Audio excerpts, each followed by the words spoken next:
Disruption follows intention. Something Myron Golden will say far more often than I understood until recently.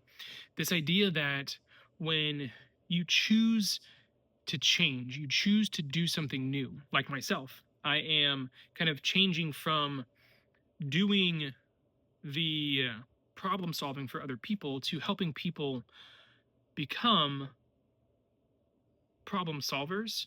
And not to say that I won't help people solve problems, because come on, we all want more time, more money for what matters most. But I'm having to become someone new. And this idea of I was a technician, someone doing the work. Now I'm an entrepreneur.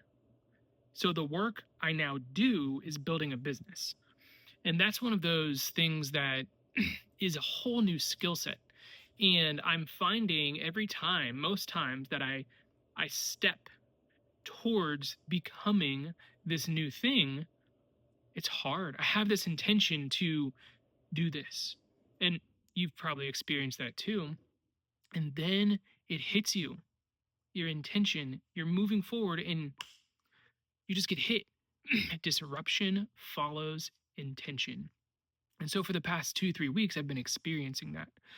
Well, this week it was positive disruption. And so one of these steps that I'm taking is to listen to the people that I want to serve, listen to the experts that are already doing similar work that I want to be doing, and really just ask questions. Be curious. And so I'm like, okay, cool. I'm going to go be curious. I love asking questions. If you ever are in an appointment with me or we have an opportunity to talk, I default to questions because it helps me understand others, and others really enjoy talking about themselves. So learn how to ask engaging, winsome questions. So I intended to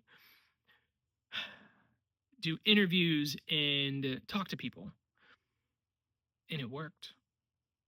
I asked a roofer salesman who was at my house. I asked someone in a coaching program that I'm part of. And then I posted in a community that I'm a part of, the Glide Experts. These are the people creating solutions for others. So they blend that gap, not the gap. They blend beautifully being business owners and solving problems. They're doing both. It can be a blurry line, as I'm sure you understand if you're in any kind of work where you have to wear multiple hats. So I posted, hey, I'm doing interviews, would love to just hear about your work so that I can see what you're doing and what your customers and your people need. And my week got filled up with meetings.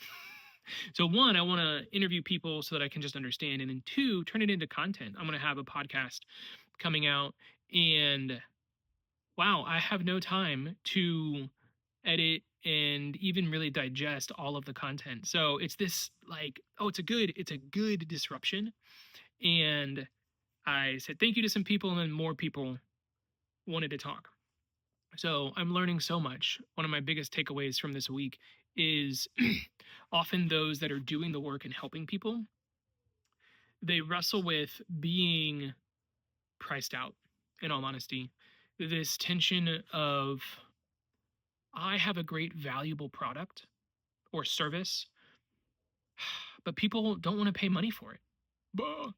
And so the difference between value and price, so often people just look at the number and they say, oh, I want the lowest number.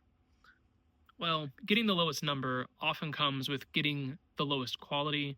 And so those who have recognized, like, hey, my time is valuable, the work that I do is valuable, and I'm going to price the work that I do accordingly.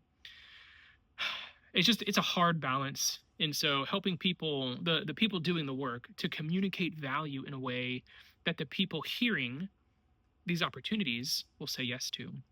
I was talking with someone, her name's Courtney, and she has a book coming out.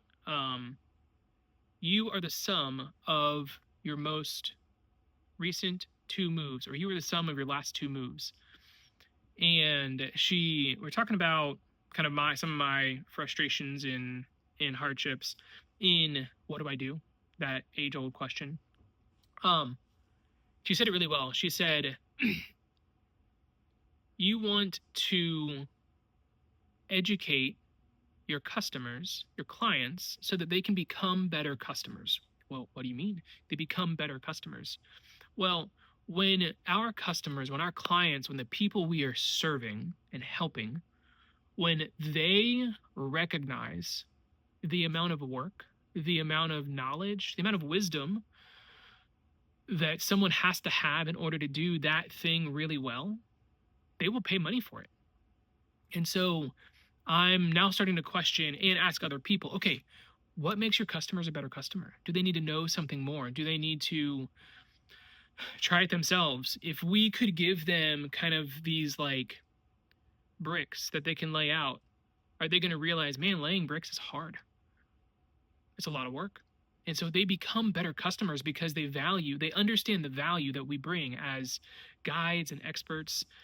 And so that's my biggest takeaway from this week as I experience the disruption with my intention. I'm glad to have that disruption this week. I have a lot of work ahead of me, which is wonderful, and I get to share that work with you